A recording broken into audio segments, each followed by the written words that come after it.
Le premier vol commercial à destination de Mwanda dans le Congo central a eu lieu ce vendredi 27 septembre 2024.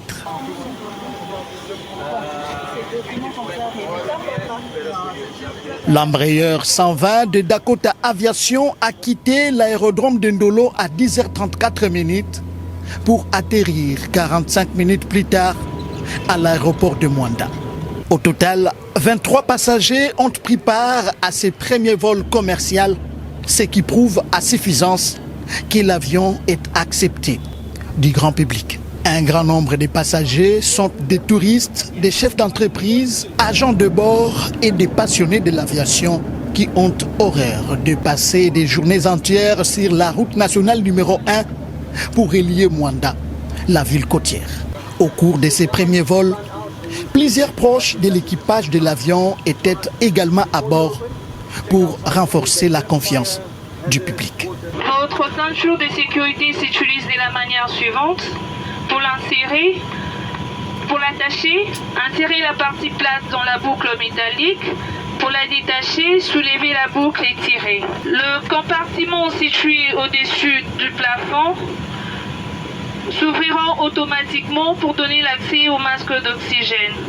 Dans ces cas, il faudra tirer vivement sur l'un des masques d'oxygène, l'appliquer autour de votre nez et de votre bouche en agitant à l'aide de l'élastique. Respirez calmement.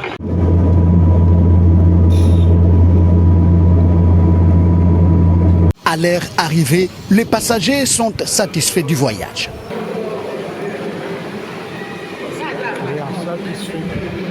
Après une longue période d'interruption, Dakota Aviation, en partenariat avec l'agence de voyage Ocean Travel, fera désormais la liaison commerciale tous les lundis et vendredis de la semaine. 10h, heure de départ à l'aérodrome de Ndolo, et à 12h, l'appareil regagnera Kinshasa, la capitale RD congolaise. En outre, l'agence de voyage Ocean Travel met à la disposition de sa clientèle un bus pour ramener gratuitement les passagers de Matadi et de Boma à Mwanda, le lieu d'embarquement. Les 45 minutes de vol au-dessus de la campagne congolaise marquent le début du trafic aérien dans les airs du Congo central. Une vision de l'honorable Robert Nyondo Toko, député national élu de la circonscription électorale de Mwanda, qui tient au désenclavement de cette partie du pays.